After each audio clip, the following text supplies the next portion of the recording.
50 anos depois. Capítulo 4. Na Via Nomentana, parte B. 2 dias depois, vamos encontrar em casa de Ovídio Lúcius, Alba Lucínia e sua amiga fiel em conversação discreta no apartamento mais recôndito da casa. Túlia Sevina apresentava as melhores disposições físicas, apesar da preocupação que lhe vagava aos olhos, não acontecendo o mesmo à esposa de Ovídio, que, reclinada no leito, dava mostras do mais fundo abatimento. Lucínia, minha querida, exclamou Túlia afetuosa, já estou avisada de que a reunião se efetuará esta noite. Estou à tua disposição para irmos sem receio. Poderemos sair às primeiras horas da tarde. Impossível, replicou a pobre senhora, visivelmente enferma e acentuando as palavras com dolorosa melancolia. Sinto-me profundamente cansada e abatida. Entretanto, decidi no coração que recorrerei a essas preces. Necessito de algo sobrenatural que me devolva a paz do espírito. É impossível prosseguir nesta angústia moral que me inutiliza todas as forças. Lágrimas amargas lhe cortaram a palavra entristecida. Irei de qualquer modo, disse Túlia abraçando-a. Tenho fé em que o novo Deus vos valerá na situação de penosa incerteza que te encontras. Observando a dedicação meiga e constante, Alba Lucínia advertiu. Querida, não me conformaria em saber que foste só. Pedirei a Célia que te acompanhe. Túlia esboçou um sorriso de satisfação, enquanto a amiga ordenou a uma jovem escrava fosse chamar a filha.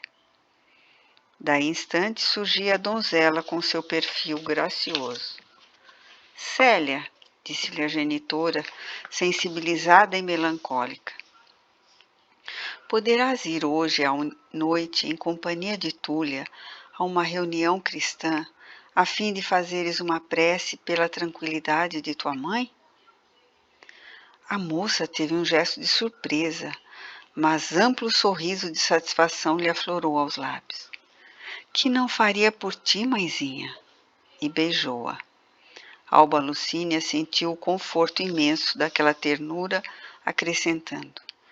Filhinha, sinto-me cansada, doente e deliberei recorrer a Jesus de Nazaré com as tuas orações. Sabes, porém, da necessidade de não nos externarmos com pessoa alguma a esse respeito. Compreendes? A jovem fez um gesto expressivo, como quem se recordava das próprias mágoas, exclamando. Sim, minha mãe, fique tranquila. Irei com Túlia, seja onde for, de modo a fazer as preces necessárias. Rogarei a Jesus que te faça ditosa e espero que a sua infinita bondade derramará em teu coração o bálsamo suave do seu amor, que nos enche de vida e de alegria. Então verás como energias novas hão de felicitar o teu infinito. Túlia Sevina ouvia muito interessada aqueles conceitos, admirando os conhecimentos da jovem, o que Lucínia logo esclareceu abraçando a filha ternamente. Célia conheceu intimamente na Judéia os assuntos atenientes ao cristianismo. Minha filhinha, apesar de muito nova, tem sofrido bastante. Célia, no entanto, percebendo que a palavra materna entraria em pormenores do seu doloroso romance de amor, exclamou com ternura. Ora, mãezinha, que poderia eu sofrer se tenho sempre teu afeto comigo? E, cortando o assunto relativo ao seu caso pessoal, obtemperou. A que horas deveremos sair? À tarde, informou Túlia, porquanto a caminhada não será pequena. A reunião é além da porta nomentana. Estarei preparada a tempo. As três combinaram então todas as providências que lhe pareceram indispensáveis. E ao cair da noite, envoltas em togas muito simples, Túlia e Célia tomaram uma liteira, que lhes evitou o cansaço em grande parte do caminho, através dos pontos mais frequentados da cidade. Descendo junto à porta viminal e dispensando os carregadores, empreenderam a caminhada corajosamente. A noite desdobrava o seu leque de sombras ao longo da planície. Fazia frio, mas as duas amigas agasalharam-se nas capas de lã que levavam, ocultando a cabeça na peça grossa e escura. Era noite fechada quando atingiram as ruínas da antiga muralha que fortificara a região em outros tempos, mas avançavam sem desânimo através das estradas extensas. Franqueada a porta nomentana, viram-se à frente das colinas próximas, ao longo das quais se alinhavam cemitérios desertos e tristes, onde o luar se derramava em tons pálidos.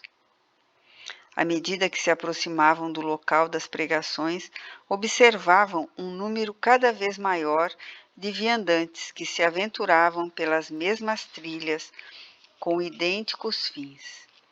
Eram vultos embuçados em longas túnicas escuras que passavam de flanco a passo apressado ou vagarosos, uns silenciosos, outros mantendo diálogos quase imperceptíveis.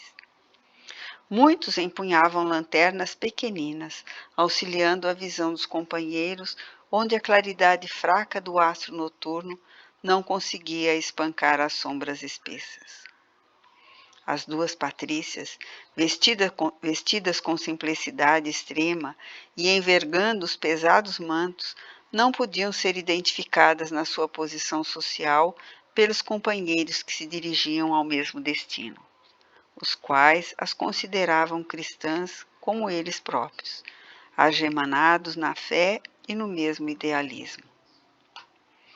Defrontando os muros lodosos que circundavam grandes monumentos em ruínas, Túlia certificou-se do local que dava acesso ao recinto, fazendo um sinal da cruz característico dos cristãos, que nos pórticos recebiam a senha de todos os prosélitos, senha que se constituía desse mesmo sinal traçado com a mão aberta, de modo especialíssimo, mas de imitação muito fácil.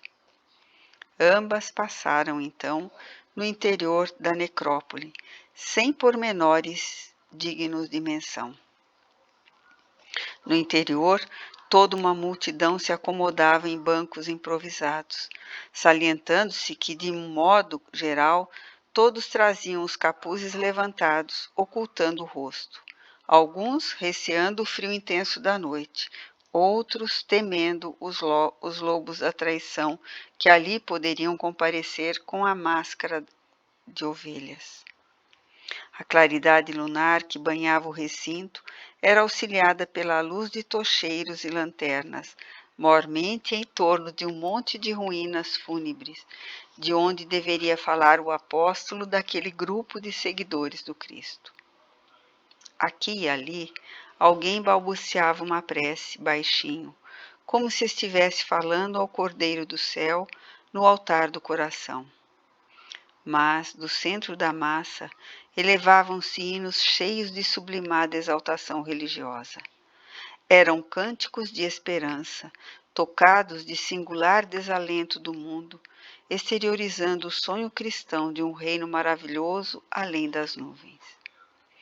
Em cada verso e em cada tonalidade das vozes em conjunto, predominavam as notas de uma tristeza dolorosa, de quem havia abandonado todas as ilusões e fantasias terrestres, entregando-se à renúncia de todos os prazeres, de todos os bens da vida, para esperar as recompensas luminosas de Jesus nas bem-aventuranças celestes. Nos bancos improvisados de madeira tosca ou de pedras esquecidas, acomodavam-se centenas de pessoas concentradas em absoluto recolhimento. Silêncio profundo reinava entre todos, quando um estrado carcomido foi transportado para o local onde se centralizavam quase todas as luzes. Célia e Túlia tomaram o lugar que lhes pareceu mais conveniente. Mas, daí a minutos, novo cântico se elevava ao infinito em vibrações de beleza indefinível. Era o hino de agradecimento ao Senhor pela sua misericórdia inesgotável. Cada estrofe falava dos exemplos e martírios de Jesus, com sentimento repassado das mais altas inspirações. Qual não foi a admiração de Túlia Sevina quando viu a companheira erguer também a voz, acompanhando o canto dos cristãos, como se o soubera de cor com sua grande garganta cristalina. A mulher de Máximo Conquistador não sabia dissimular a emoção, contemplando Célia a cantar qual se fosse uma ave exilada do paraíso.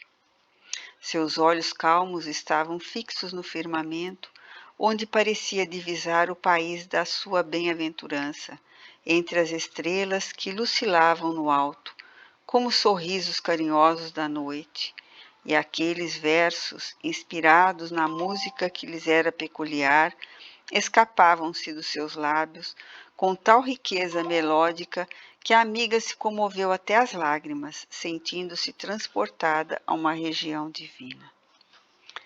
Célia conhecia aquele cântico que lhe enchia o coração de brandas reminiscências.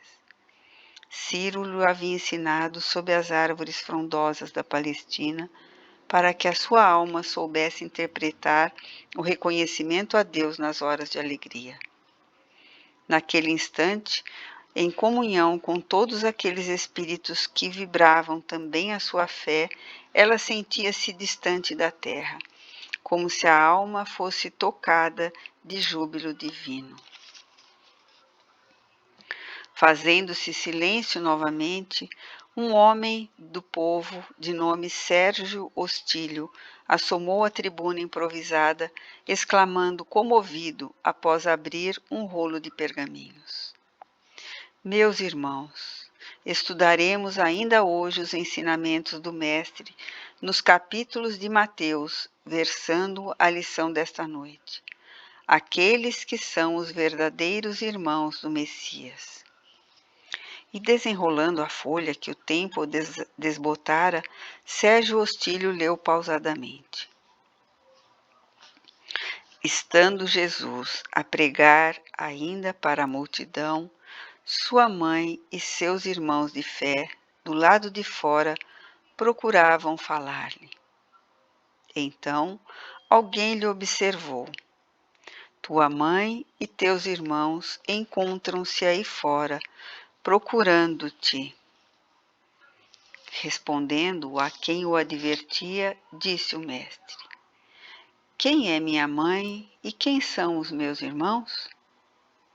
E estendendo a mão para todos os seus discípulos e seguidores, exclamou: Eis aqui minha mãe e meus irmãos, porquanto quem quer que faça a vontade de meu Pai, que está nos céus, esse é meu irmão, minha irmã e minha mãe. Terminada a leitura evangélica, o mesmo companheiro de crença que ocupava a tribuna falou sensibilizado. Meus amigos, falta-me o dom da eloquência para ministrar o ensinamento. Convido, pois, a algum dos nossos irmãos presentes para que desenvolva os preciosos comentários desta noite. Todos os olhares, inclusive o de Túlia Sevina, se alongaram ansiosos, buscando a venerável figura de Policarpo, o abnegado apóstolo de todas as reuniões. Túlia Sevina verificava sua ausência com grande desapontamento, em vista da fé nas suas orações e nas suas palavras sábias e benevolentes. Mas Sérgio Ostílio explicou com a voz tocada de amargura.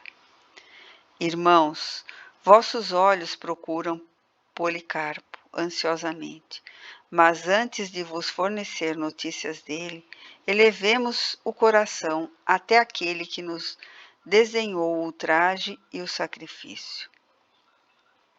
O apóstolo da nossa fé, apesar da sua velhice santificada, por ordem do subprefeito Quinto Bíbulo, foi recolhido na manhã de ontem aos cárceres do Esquilino.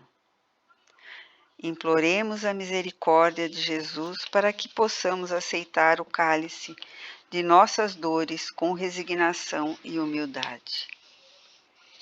Muitas mulheres começaram a chorar a ausência daquele grande varão a quem amavam como pai. E depois de alguns minutos em que ninguém se abalançou a substituir-lhe o ensinamento sábio e amoroso, um homem da plebe caminhou até a tribuna, descobriu-se, fazendo o sinal da cruz, tomado de fervorosa religiosidade. A claridade das tochas iluminou-lhe os traços fisionômicos, ao mesmo tempo que Célia e a companheira lhe identificaram o semblante humilde e decidido. Aquele homem era Nestório, o liberto de Ovídio, que, embora auxiliando o censor Fábio Cornélio no próprio gabinete da prefeitura dos pretorianos, não se envergonhava de dar ao público testemunho da sua fé.